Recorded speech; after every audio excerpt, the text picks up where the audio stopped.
agencies all around the world, including in the United States. He trained the SEALs. We engage in training in the United Arab Republic of Oman together. He is a force of nature, a force that shaped the way people think about terrorism. And today we have a privilege of his giving us an overview, the landscape of terrorism in 2025. Rohan, the floor is yours. Thank you very much, Professor Arie Kruglanski. Ladies and gentlemen, Professor Kruglanski and I worked together for 20 years. And many of what he described to you, I had worked with him from the United Arab Emirates in the Middle East to the Philippines in the Far East to Sri Lanka. We have trained law enforcement, intelligence, military, and also worked with the terrorists to transform them, to bring them from the extreme to the mainstream. And that process is called rehabilitation. Professor Kruglanski developed the science for rehabilitation. We knew that it was important to rehabilitate, but none of us collected the data systematically like Professor Kruglanski. So I am very grateful to Professor Kruglanski and to his team. And many of his team members came from the University of Maryland. So in another 20 years' time, when the history of terrorist rehabilitation is written on the science of rehabilitation, Professor Kruglanski is the world's leading scientist. So all of you are very fortunate to be his colleagues and his students. Let me share with you that I have interviewed terrorists around the world and on many occasions with Professor Kruglanski and his colleagues. But I want to base my presentation to you on those face-to-face interactions.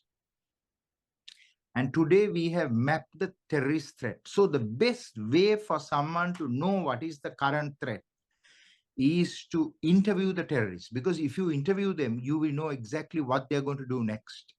Unless you have spoken to them, you would never know how they think.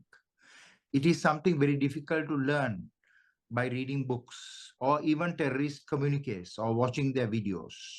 So I ask all of you during your first break to travel outside the United States and start to interview terrorists.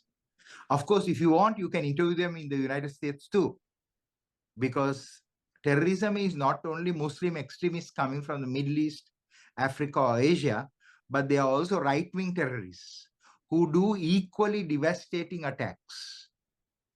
So any group that kills non-combatants or civilians to achieve a political goal, they are terrorists.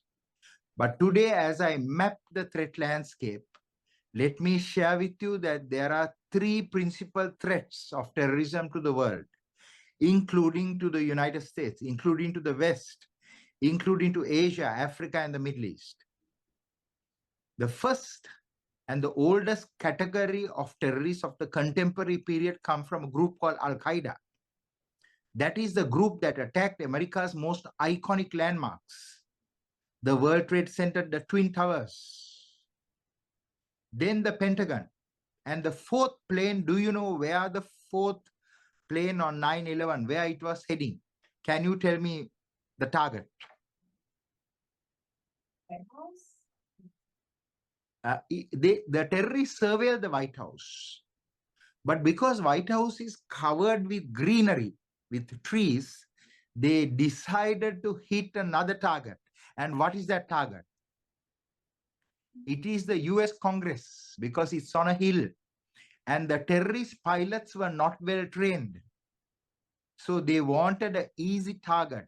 So the fourth plane that crashed in Pennsylvania, this plane was going to hit America's, having hit America's most iconic economic targets, the most iconic military target, it was going to hit America's most iconic political target. But fortunately, the Americans who were on that flight was flying very low. They received phone calls from their loved ones of the other planes that had crashed. And they decided to take a trolley, the trolley that takes food that serves us, and break the cockpit door with the trolley. And when they were about to stop the pilot crashed the plane. I know this because I testified in a terrorist trial,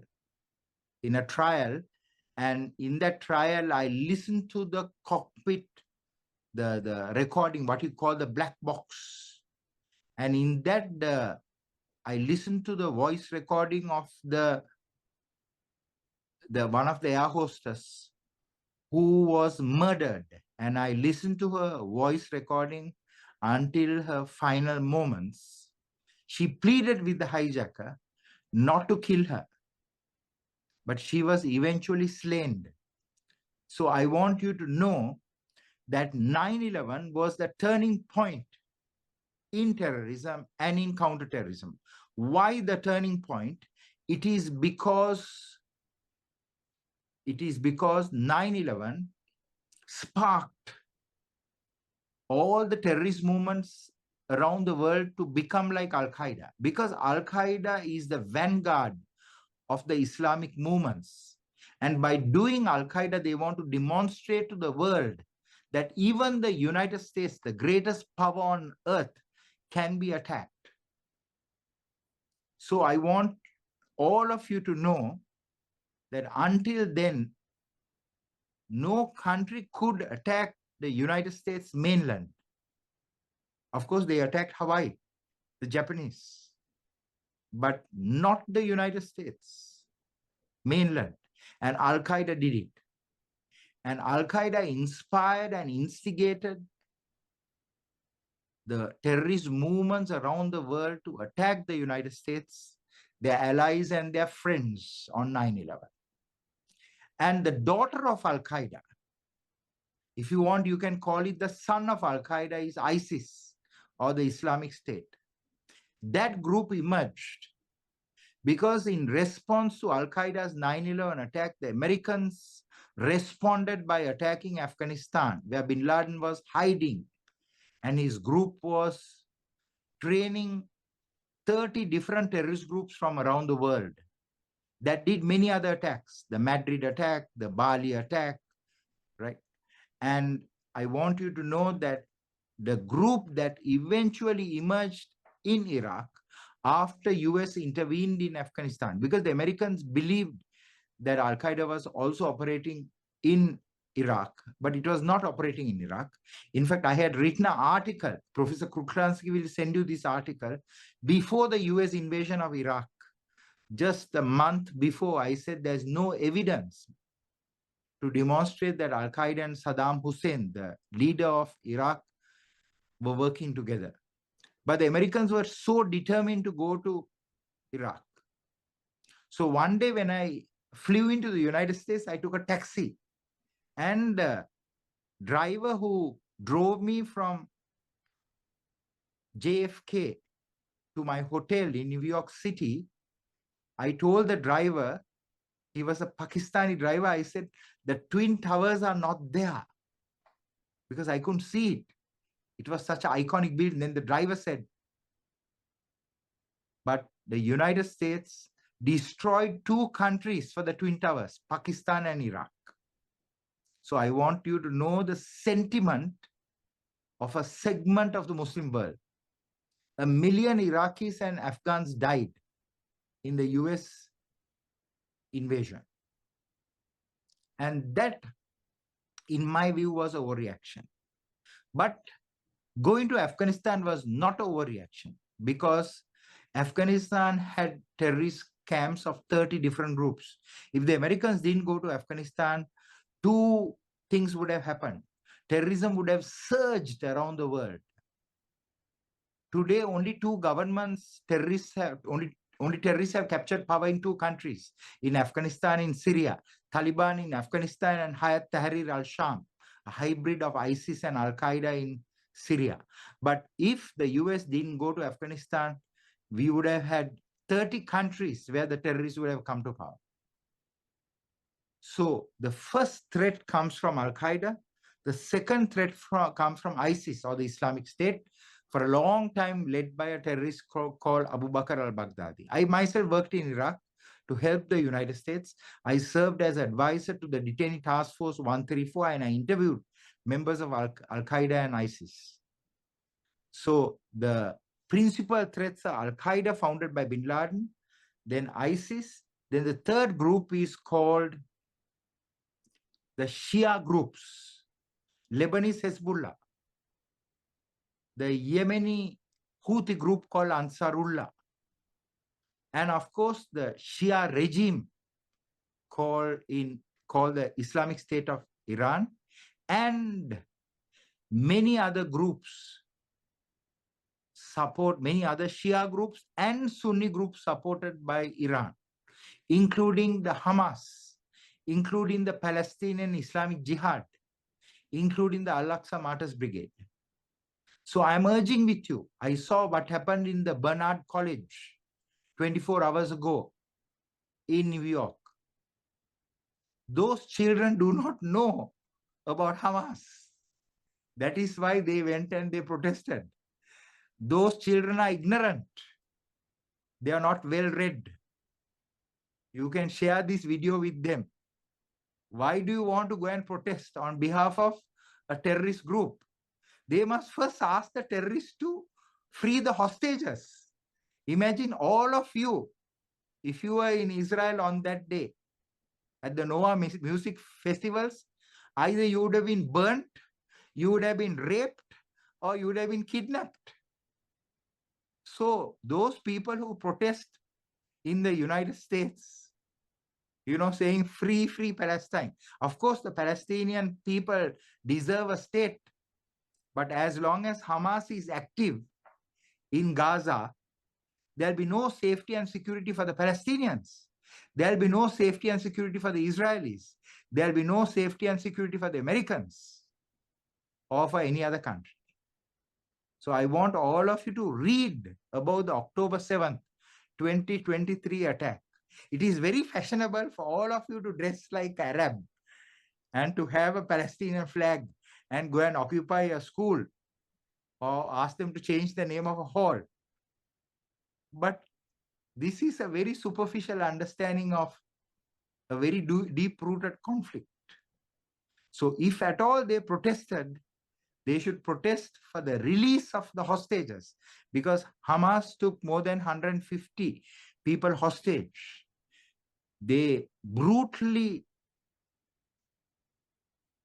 throttled 2 children from the Bibas family, and they brutally murdered their mother also while in captivity. And they falsely claimed that these 2 children and the mother was killed in an Israeli airstrike, when the scientists at the forensic lab in Israel, and now those reports and those remains have been given to the international scientists for their evaluation. So I want you to know, be very careful in the future for whom you protest. You don't want to be protesters of terrorists. But I am not surprised that this has happened in the beautiful United States, where I myself studied and served. Why do I say that? It is because today people act without thinking. Today people read fake news. Today people read narratives and get carried away. Today people don't have the patience to study in depth and become experts. It's a different era. Today is the age of fake news. So all of you can become experts. But let me very quickly share with you that the center of gravity of international terrorism was always in the Middle East in the 60s and the 70s. But in 1979, December, the Soviets invaded Afghanistan, and the epicenter of international terrorism shifted from the Middle East to Afghanistan. When the Soviets went to Afghanistan, Muslims from the United States and Europe and around the world went to Pakistan and they fought against the Soviets. And when they went to fight, they formed an organization called the Afghan Service Bureau, created in 1984. And that group evolved into Al-Qaeda in 1988, August 11th. Bin Laden became the leader of that group. Bin Laden turned against his own country, Saudi Arabia. So can I tell you that Bin Laden came from the richest non-royal Saudi family and he opposed the Saudi government.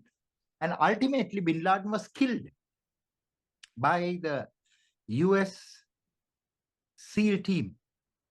I served on the US Special Operations International Committee. Admiral McRaven was the head of that organization, and he was the JSOC commander, the Joint Special Operations Commander when Bin Laden was killed. And although we grieve at the death of people, I did not grieve when Bin Laden was killed, because he killed 3,000 innocent people in the United States.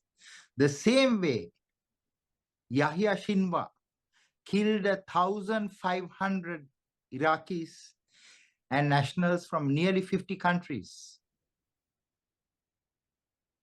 in 2023 in Gaza, in Israel. Those in captivity in Gaza and those innocents, including children who very much look like you at the Noah Music Festival.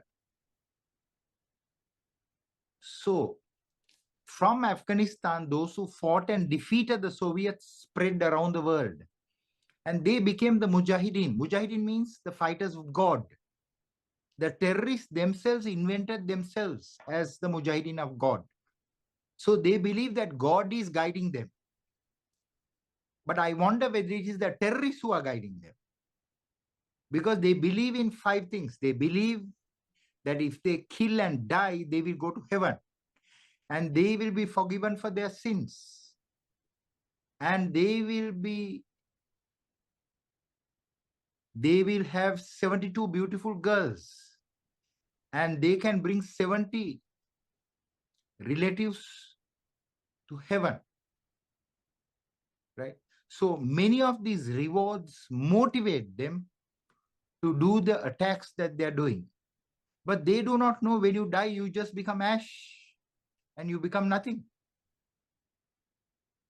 They do not know that all the religious texts say that if you kill people, innocent people, you will be damned and you will go to hell.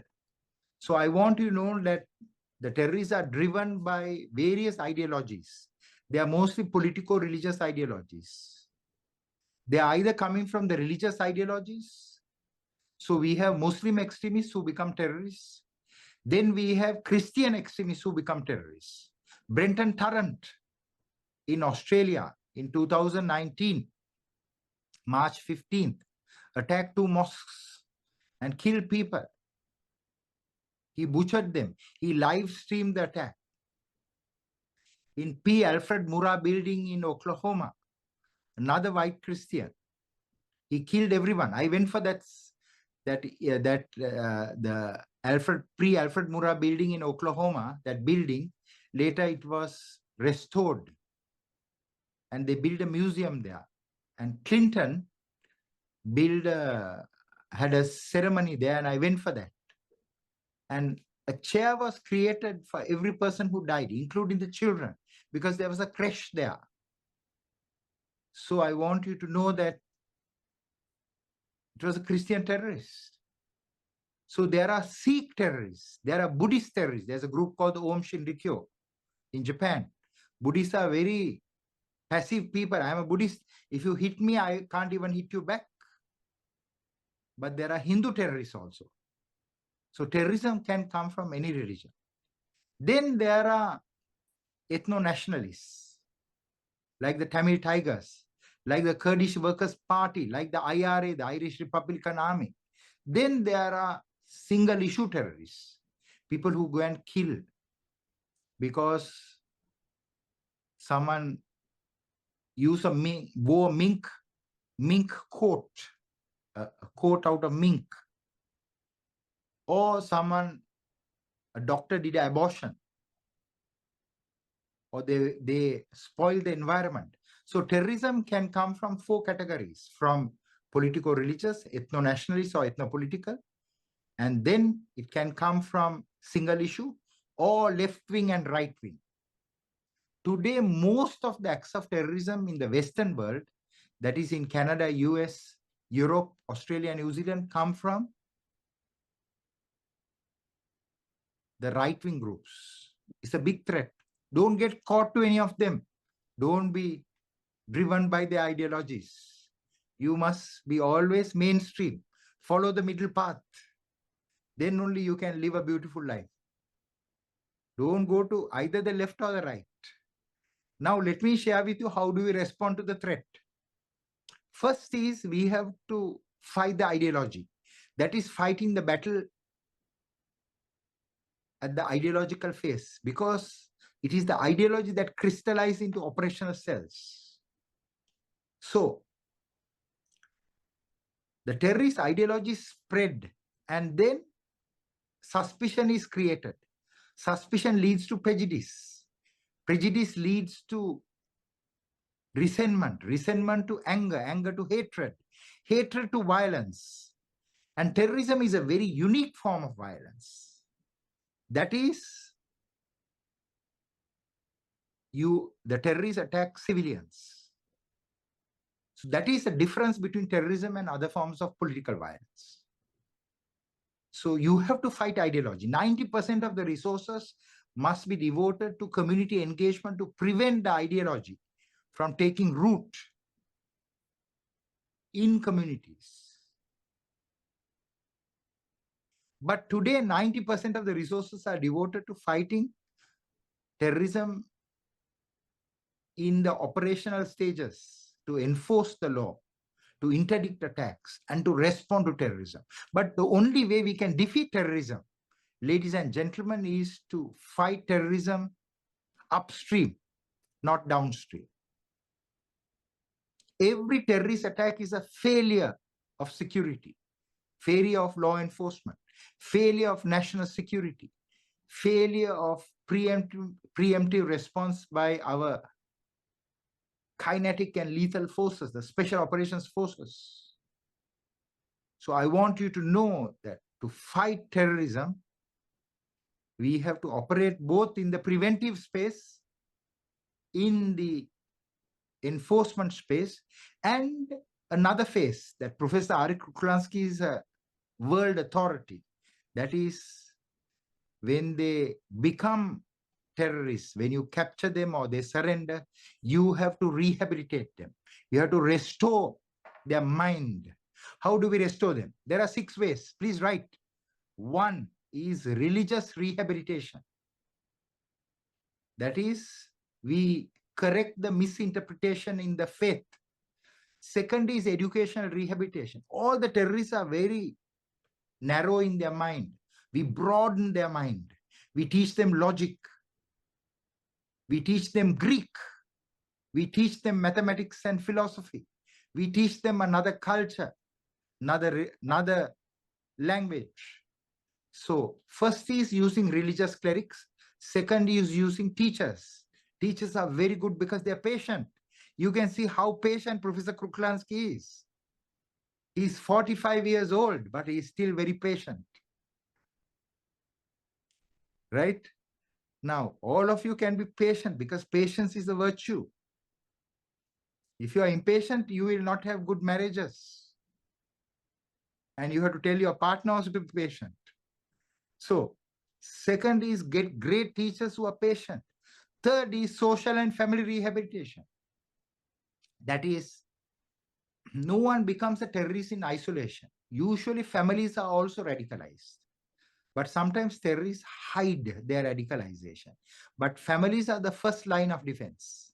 So social and family rehabilitation, if you want, you can add community rehabilitation also to that. You can call it social, family, and community rehabilitation. Now, The next is creative arts in rehab, song, dance, music, puppetry. If you listen to songs, you can never be a terrorist or extremist. So every day listen to some songs before you go to bed. Especially if you are, a bit down, listen to some songs and your mood will be up. Right? Song, dance, music, puppetry. And the latest thing we have added is dance. So Michael Jackson, there was a band that was in a place in the Philippines called the Cebu. And they choreographed in the prison. And they all do Michael Jackson numbers. And Michael Jackson watched one of those videos and he said, they are better than my band. So I want you to know, better than his orchestra, right? So introduce dance also to them, right? The next mode of rehabilitation or the next approach of rehabilitation is psychological rehabilitation. Intellectual aspect you can improve through education, but the emotional aspect you can correct it through psychology. Professor Kruglanski understands it more than anyone else. All of you, by the time you graduate, you will understand it too.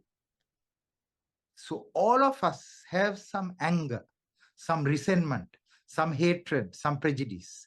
Only a psychologist can remove it. So whenever I interview a terrorist, I take a psychologist with me. And he or she will always tell me, don't ask questions like that. Ask open-ended questions, right? So psychological rehabilitation is a very powerful instrument in the fight against terrorism. If you want, you can add one more, which is recreational rehabilitation, that is sports. But don't play against other games. You always mix and play.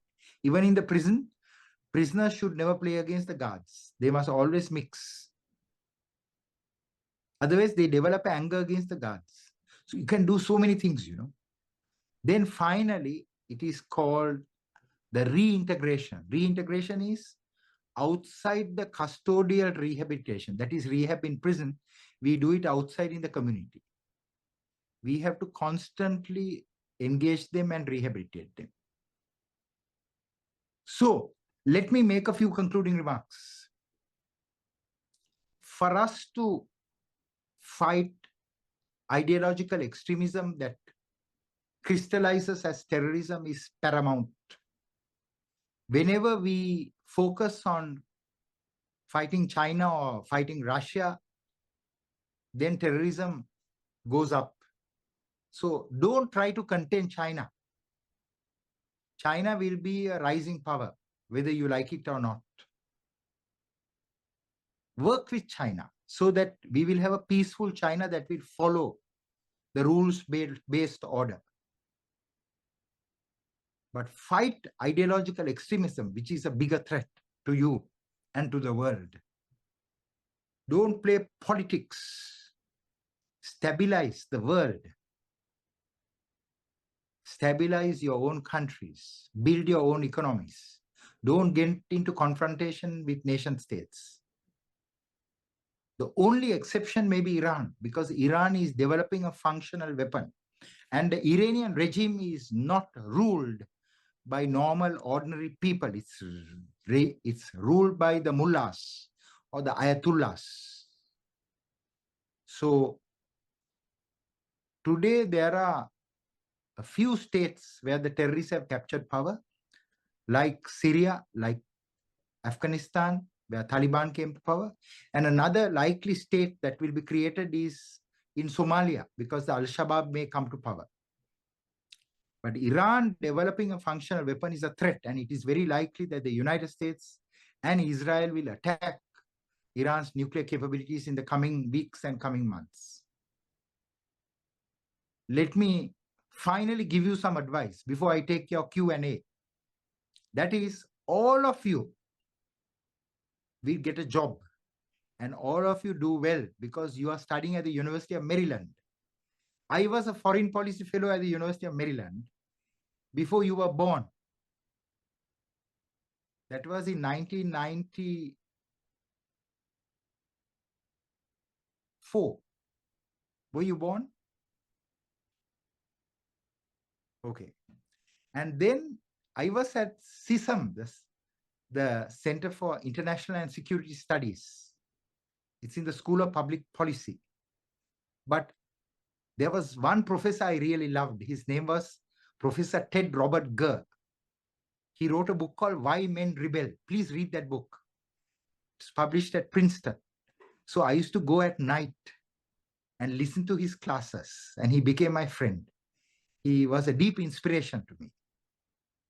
Another professor was the former head of the CIA, Stansfield Turner. He was Carter's head of CIA.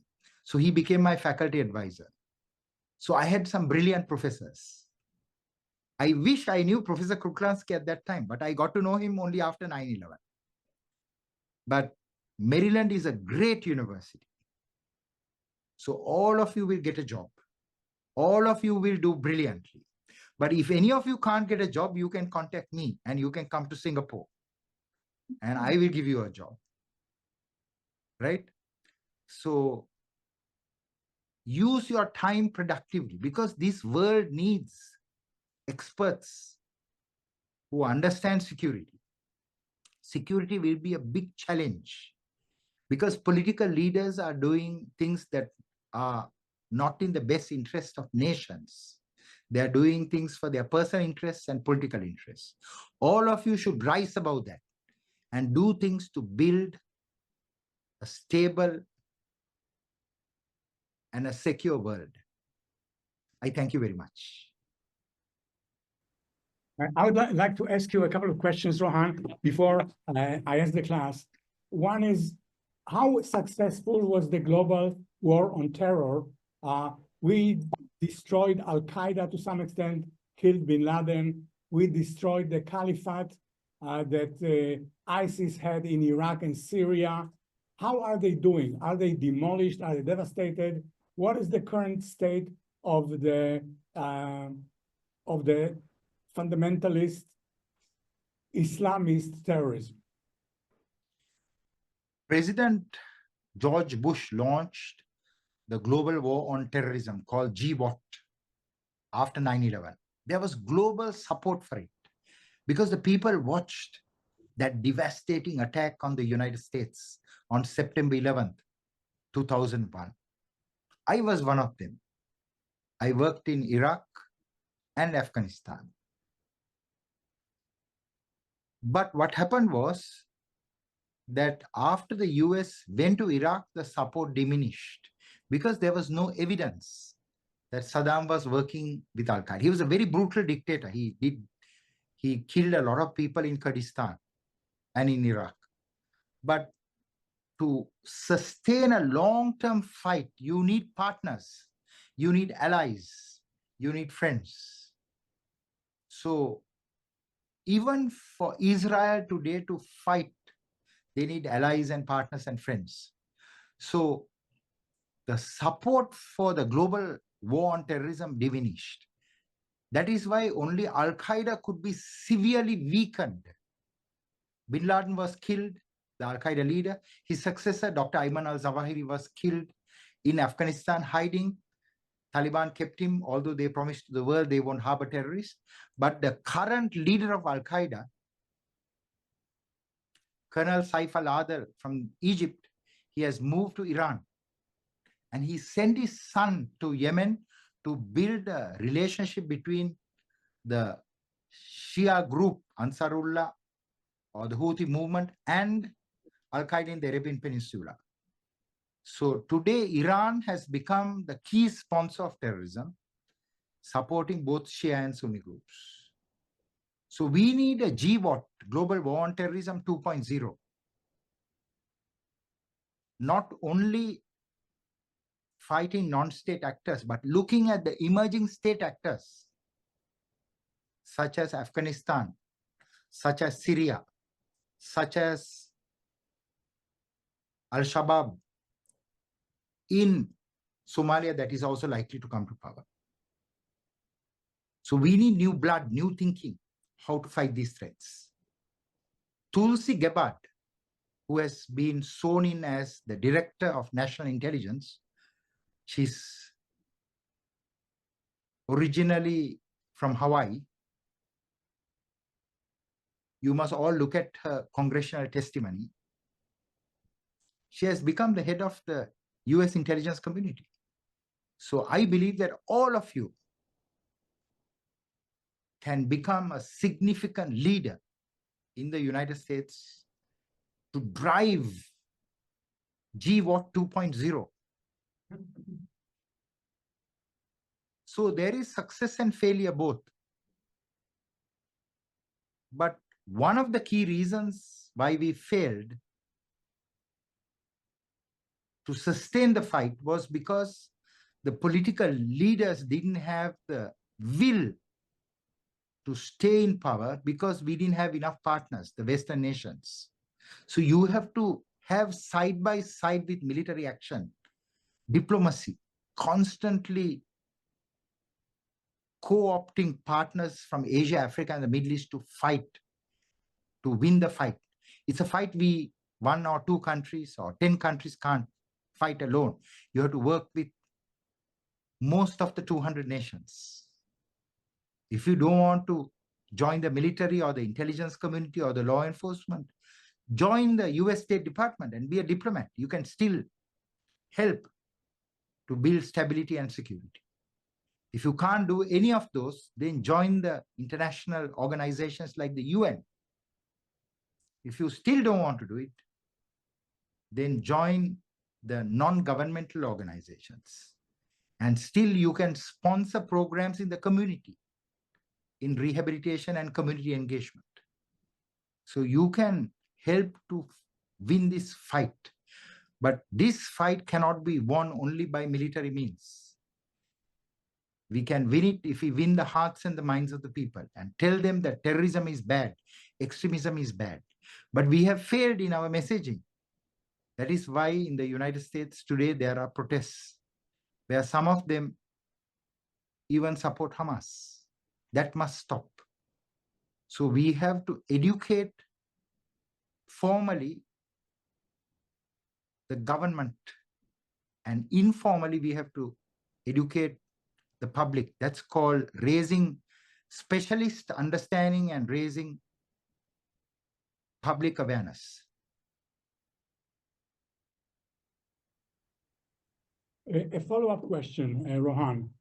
You mentioned that Syria is now fallen to Al-Qaeda-like organization, but when you hear what the leaders of this organization are saying, they talk about peaceful rebuilding of Syria. They do not profess to want war. They want a peaceful region in the Middle East. How do you understand that? There is a leader called Ahmad Shara. Ahmad Shara is the current president, the self-anointed president of Syria. He was previously known as Abu Muhammad al-Jolani because his father came from the Golan Heights. And he was a leader of a terrorist group called Hayat Tahrir al-Sham that killed Christians, Jews, Druze, and even fellow Muslims. Today, he says that he wants to work with all the communities, but the intelligence on the ground is different. He wants to create an Islamic State.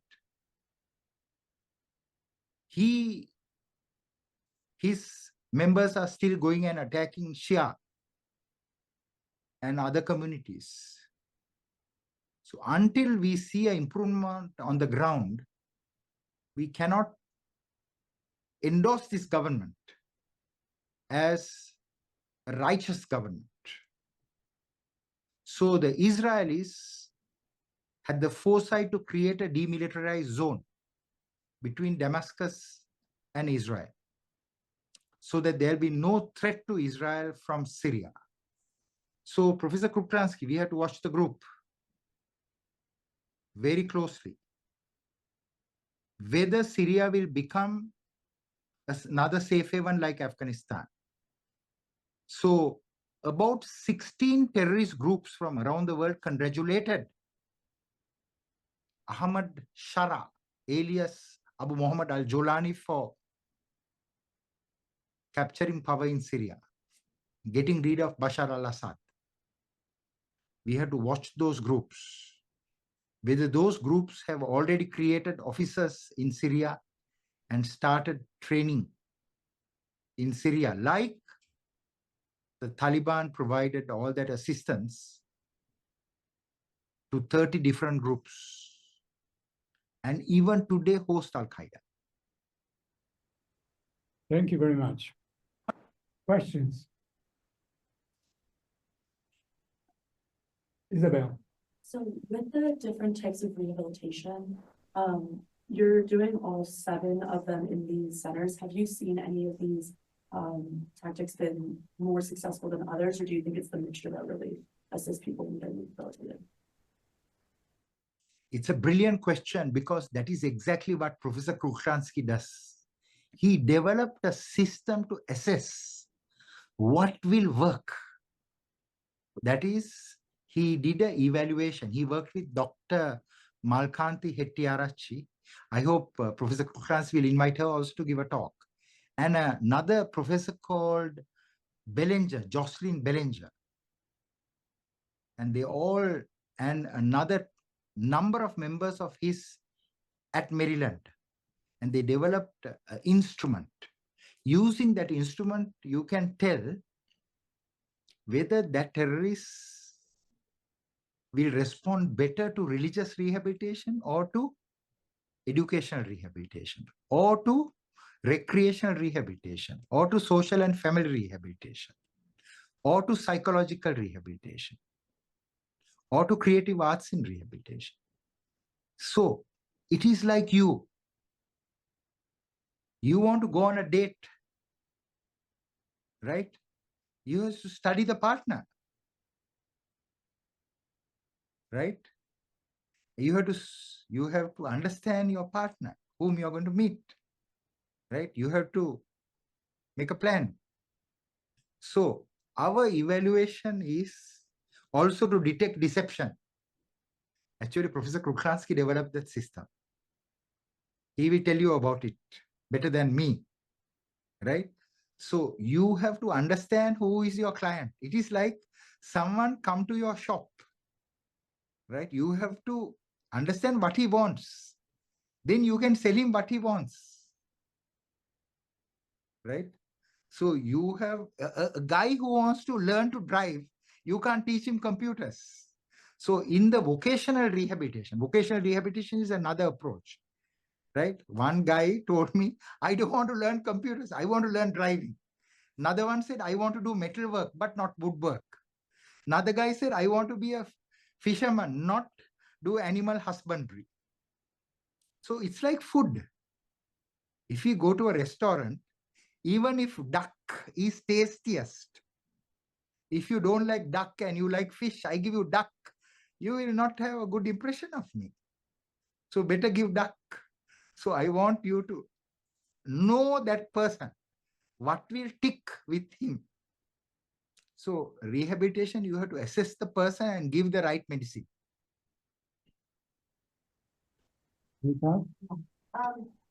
I was also going to ask about rehabilitation, but what about sort of like this idea of prevention? I know you were talking about specifically Hamas and how they're basically like the government in Gaza right now, and they're in charge. So how do we make it so that in a society or in a certain type of group where the terrorists are like kind of influencing the society and influencing the people, how do we, I guess, prevent that and make it so that that isn't the case?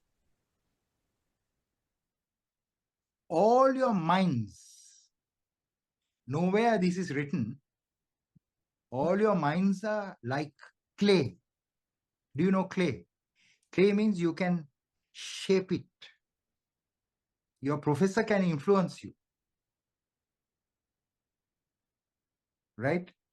You read the newspaper, the media shapes your mind, influences your mind. We are all susceptible to what we see, what we read, even myself. but the teenagers and the youth particularly. So what a government says will influence you. So what Hamas is saying in Gaza has influenced the people. What Taliban says in Afghanistan has influenced the people. What the Iranian regime has told the Iranian people have influenced them. What Ahmad Shara is doing in Syria is influencing them. So public opinion is shaped and influenced by the media, right? So in the case of Gaza, we have to dismantle Hamas. If we don't dismantle Hamas, if a terrorist group that takes hostages and then have elaborate ceremonies, and the terrorist leaders become like the greatest showman on earth, then we can't protect those people. We have to have an effective counter propaganda campaign, but it's very difficult. So the most important thing is to dismantle Hamas. And that is the direction the world is now moving. They realized, my colleague in New Zealand told me that they were about to designate Hamas when Hamas came to power in Gaza. They couldn't do it. So any group that murders people, kills people, kidnaps people, burns people, harms people, rapes people to achieve a political goal, we must make sure they don't stay in power. That is statesmanship. That is what all of you should be. And you will be that because you are studying under a great professor like Arie Kruglanski. So your question is a very difficult one to answer. Right now, the world is challenged because we didn't do the right thing at the beginning. We should have never allowed Hamas to contest elections. A terrorist group, a group that engages in violence should never be allowed to contest election, let alone win an election or to be in power for too long. That's why I say US cannot live in isolation. If you want stability and security, today the borders are so porous. We all have to work together in cooperation, in collaboration, and in partnership. Now, following up on this, can one say that terrorism has been successful in the sense that it captures several different states? It captured Afghanistan, it captured Syria, it captured Iran, it's capturing Somalia. So it consolidates its power by taking over states and having state power from which their ideology can spread, that can provide training grounds for terrorist groups, that can spread terrorism around the world. Is that too pessimistic assessment, or do you agree that we have been really losing the war on terror? In the 21st century, non-state actors have become very powerful. Look at Amazon, look at Google, multinational companies. So likewise, we have seen that these non-state armed groups have also become very powerful, criminal groups and terrorist groups. So this is an expected development. But we have to, if we are the guardians of the state, if we are the guardians of society, if we are the guardians of the world, we should not allow criminal and terrorist entities to rule, to dominate. So there has been also decline of leadership. And that is what you must fight. And you can do it because you have been educated at a top university of the world. You're globally ranked.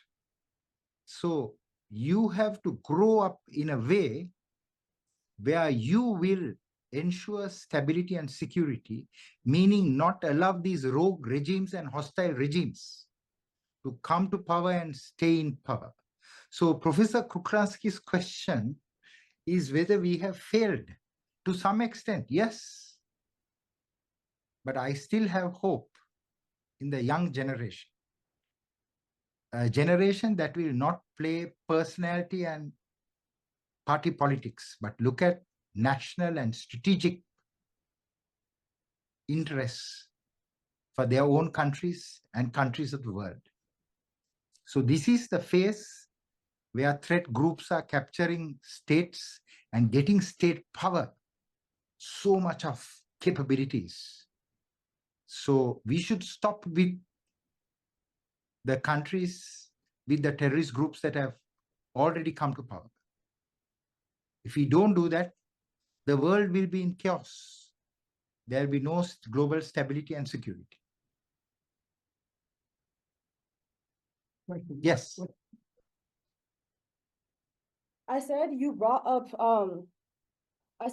protesting, like about pro-Palestinian protesters. People have been protesting for Palestine for the last 75 years. How can you discredit these protesters asking for an end to genocide? You're talking about hostages, but there are thousands of hostages in Israeli prisons, and they're about women and children. And there have been over 70,000 people, innocent people killed in Gaza. So I don't really understand how you're discrediting those protests. The question is Okay. of the criticism of the protest and the fact that there are people in prison, in Israeli prisons, and Israel has been occupied the West Bank and There's been 75 years of occupation in Palestine, so I'm kind of confused why you didn't bring that up either. So let me share with you a little bit about the history of what happened. Firstly, there are two narratives about Palestine. There are two narratives about Palestine, and you must all consider both these narratives. So one narrative is that the Jews have no right to live in Israel, that the Israeli state must be demolished. And this is the narrative of Hamas. This is not the narrative of the Palestinian people, but those who, I'm sorry, can you repeat that? That's what's happening in Gaza, though. It's demolished. It's all gone. demolishment of Gaza. Yeah. Ari, can you repeat what the student said? This, Malaika said that there is demolishment in Gaza. You talk about demolishment of Israel, and she brings up that the Israelis demolished Gaza. Correct. So there are two narratives. So one is that the Jewish state should be demolished, right? So in response to that, the Israelis say, look, Jesus is from Israel, and there are many references to Israel in the Old Testament, including in the Quran, right? So, but there's another group that say, look, Palestine has existed, and the state of Palestine should be recreated. So there is a lot of support to create what is called a two-state solution. That is a Palestine side by side with Israel. I don't think that anyone who is sensible will say that there should not be a Palestinian state. And anyone who is sensible will say that there should be a Israeli state also, because there's a Jewish community there, and Jews have lived there for a very long time, right? You only have to think of Jesus. So I believe that we have to all work on a very pragmatic solution. That is to have a Palestinian state, but not a terrorist group running the Palestinian state. Similarly, we need an Israeli state because the Jews also need a state, right? But what is important is the point that was made by the student. That is about the genocide. Now, genocide means systematically eliminating a community. So it is for you, for all of you to judge whether the Israeli intention was to eliminate the Palestinian people, or whether the Israeli intention was to kill or capture Hamas and Al-Aqsa Martyrs Brigade and the Palestinian Islamic Jihad, the groups that staged the October 7th attack, right? I am not going to tell you whether the Israel deliberately killed civilians. That is for you to research. But I want to tell you that based on my research, the IDF main focus was to target Hamas. But civilians did die, as your colleague has said there were 45 to 50,000 people who were killed, of which Israel itself claimed only about 15,000 Hamas were killed. So more than 50% of those who were killed were civilians. But in all counter-terrorist campaigns, whether it is in Afghanistan, whether it is in Iraq, vast majority of people who were killed were civilians. So in all counter-terrorism campaigns, without exception, civilians died. And that included women and children. Why did that happen? It is because terrorists always hid in hospitals, and Israel did mount operations on hospitals. And the terrorists hid in mosques, in churches, and Israel did mount operations against those places of worship. Israel did mount operations against schools. Why? Because the terrorists hid in schools. So I want all of you to do a research yourself so that you will discover the truth. Because this is a highly debated topic. But based on my own research, right, I can tell you that when Al-Qaeda attacked the United States, killed 3,000 people, the US military responded, and 1 million civilians were killed in Iraq and Afghanistan. The Israeli response is not very different in terms of the civilian deaths. We all must grieve for every civilian who was killed, whether it is in Iraq, Afghanistan, or in Palestine. Because a civilian is a civilian, and there is a law that is, if a government deliberately kills a civilian, it is a war crime. So if there was any deliberate killing of civilians, certainly there should be an investigation and a prosecution. Let me also address the other point that was raised, which is a very important one. The prisons in Israel, Hamas, Al-Aqsa Martyrs Brigade, and Palestinian Islamic Jihad members are there. Some of them are detained without trial, but most of them are detained after a trial. There's a criminal justice and prisons process. In Gaza, there was no such criminal justice and prison system.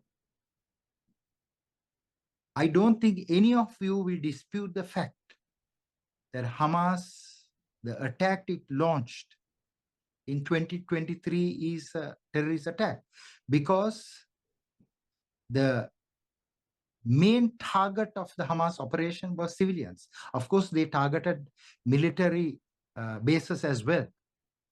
So I want you to know that terrorism is a tactic. If a government attacks civilians, it's a war crime. If a non-state actor attacks civilians purposely and deliberately and with a political motive, it's an act of terrorism. But this is a very important research for you to work on. Thank Yes. you very much. I said, why is the Israeli government and IDF not held to the same level of terrorism as Hamas? And Same level of terrorism. same level, or like, you know, the same tier of terrorism. Or same tier of terrorism, is it? Yeah. Okay. So, firstly, a government cannot kill civilians. But that's what's happening. Yes, a government should not kill civilians. A Deliberate. government should be very precise in its targeting. But you must all understand that a terrorist group will always hide behind civilians and operate, because they also want civilian support. And if civilians die in government operations, they can very easily recruit. That is why I said a government should be very precise in their targeting strategy. For example, the operation that killed Osama bin Laden There were no civilians who were killed. That is why I say that it is a model operation, right? So what is so crucial for all of us to ensure is that counter-terrorism methodology is refined. For example, when Dr. Ayman al-Zawahiri, the success of bin Laden, was killed in Afghanistan, the Americans made sure that when they killed him, there were no civilians with him. So civilian deaths should be prevented at all costs.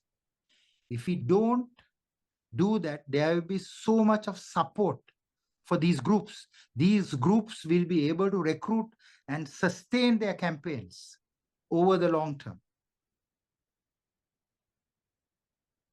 Any other questions? Maybe we can leave the Israel-Hamas thing alone. I think we've discussed it extensively, maybe something else. Sarah. I have a question on the role of the United Nations as a governing body and international presence, I guess. How has the United Nations, the construction of the United Nations, affected either positively or negatively the global war on terror and funneling international terrorism and violence we see within countries on civilians and attacking other countries? The UN is a great institution. It has been criticized, but the UN should evolve. UN was built for the world order that Kissinger created. But today the world has changed. So we need greater representation. I think all of you will agree. So for it to be more useful and more dynamic, it has to change. And I believe that it will change in the coming months and coming years, because there's a lot of pressure for multipolarity. The world moved from bipolarity to unipolarity and now to multipolarity. And if we don't transform, that institution will no longer be so useful. So the UN should play a greater role to ensure stability and security. For example, the UN should ensure that a two-state solution is created, that is, a Palestinian state is created, but not with Hamas in power, not with a group that has a criminal or a terrorist record. So I want you to know that we need an international institution that will ensure there is equality. Right now, there is a huge debate whether the West is dominating the international institutions. And it may be true. So that is why there is so much of crisis and chaos. The international system has not evolved with the changing world order. So there is disorder. I hope I have responded to your question. It was not very clear. If I have not, Professor Kruglanski can repeat the question. Well, it was about the role of United Nations and the extent to which it was successful in preventing or reducing conflicts around the world. It And has. Yeah, go ahead. It has, because it has a peacekeeping force. It has a peacekeeping force. For example, between Lebanon and Israel, there's a peacekeeping force. But unfortunately, the government in Lebanon itself was not able to prevent the emergence of a group called the Lebanese Hezbollah, which did in 1983 a suicide attack and killed the French peacekeepers and the American peacekeepers. So I want you to know that what is important is that we strengthen the United Nations so that it will be more productive. In terms of success, yes, it has success, but it also has many failures. The UN compound was attacked in Iraq. Sergio Milano was killed.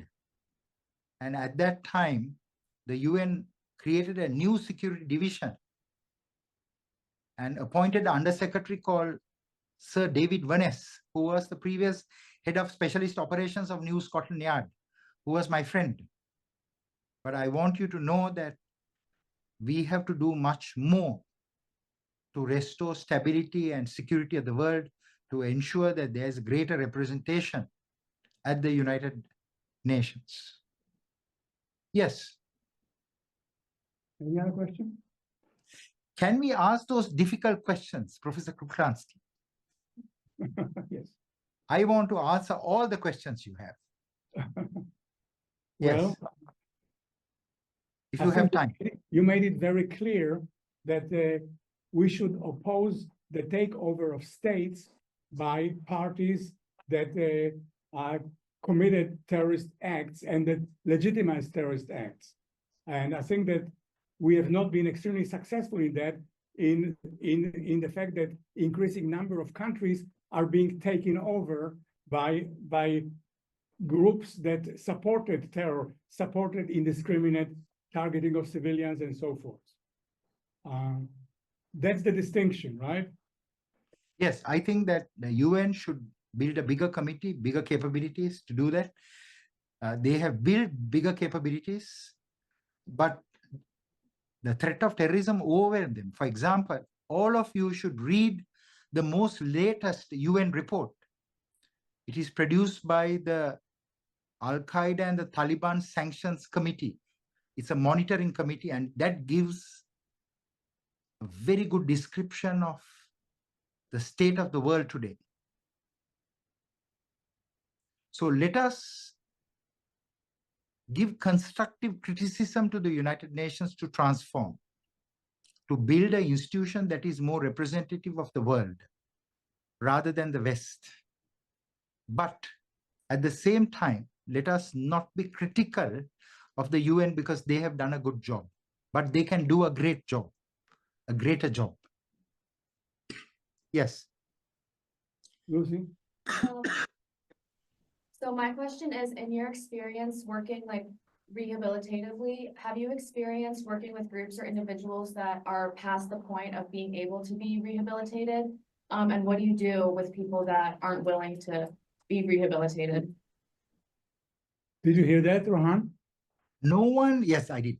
No one is born a terrorist. We are all exposed to propaganda to different degrees. And we will leave the mainstream and join the extreme. So what is important to bring us back to the mainstream so that we can be productive and useful citizens? So how do we do that? We have to engage them. But there are some people who are fixed, and it's very difficult to bring them back. So we have to keep them in prison for a very long time. We should not follow the sentencing model. That is, after a terrorist serves a certain sentence, if the terrorist has been assessed by the different parties that the terrorist is still radical, there should be what is called a provision for that person to be held in custody because that person will pose a security risk. So we have to re-examine the existing criminal justice and prison system. So to answer your question, yes, not everyone can be rehabilitated because some of them are very committed to their beliefs. To add to your question, let me also share with you, that is, we have to have a very humane approach to those who are being rehabilitated. We should not call them criminals or terrorists or deviants or offenders. We have to do everything possible to transform them to be good citizens. But we may fail in our journey. So I want you to know that some people, even after rehabilitation, will relapse. So we have to be very patient with them. We cannot be impatient with them. We have to, even if they relapse, we have to again bring them back. So the fight to mainstream the thinking of those people who have chosen violence, those who want to support violence. It's a very tedious task of patience. But violence, ladies and gentlemen, is not the solution. Even for a state, I would say use military force sparingly, only when it is absolutely necessary to prevent another attack. Otherwise, constantly use engagement as a strategy. But for this, all of you should be very well educated, and all of you should read widely. All of you should study history to the point where you will know what has happened in history. You mentioned a big component of students, protesters, but also people who are very passionate about different movements. And I'm just curious, how can we effectively engage with one another in that same rehabilitative model to not be supporting terrorism and raising a society that's supporting this type of violence? So that's my What question. is the last sentence you mentioned? Can you just repeat the last sentence? Not be building a society of future students and another generation that's supporting this type of violence. Cyber violence? How can we raise a society, future generations that are against violence, that understand the dangers of Okay, violence? I understand. So firstly, you must understand that everyone has the right to express themselves, right? Especially if people have dissenting views, we must encourage them to talk, to express their views, but they must not engage in violence. I saw at that school, they went and assaulted someone who had to be admitted to hospital. You can't do that. The law must act very decisively and send a very powerful signal. No vandalism, no assaults. If you don't do that, then you are not building stability and security. You're not raising a generation of students who will become leaders for the future. So what is important is for people to express their views and for there to be a discussion, a dialogue. There should be series of conferences and meetings. If there are disagreements, every side should be made to express their point of view, but peacefully. This is the most important thing. There should be an exchange of views, but there must not be any support for violence. If there is support for violence, we have lost the fight. Non-violence should be the way forward. So there are some countries that don't have armies. Costa Rica, no army, right? So you must understand that peace is the way forward. But at the same time, it is a very difficult challenge because there are organized groups that engage in crime and terrorism. And so we need specialist units to handle those situations, right? So 99% of the people are peaceful, but there is that 1%, 1 to 2% that is radical. And we have to have capabilities to deal with them. And that rests with the state. So build leadership within all of you, where you will engage with your colleagues who have dissenting views. It is always good to have a healthy discussion. And eventually, everyone will realize that there are different points of view. And all those points of view should be considered. But there should be no space for violence. There should be no space absolutely for terrorism.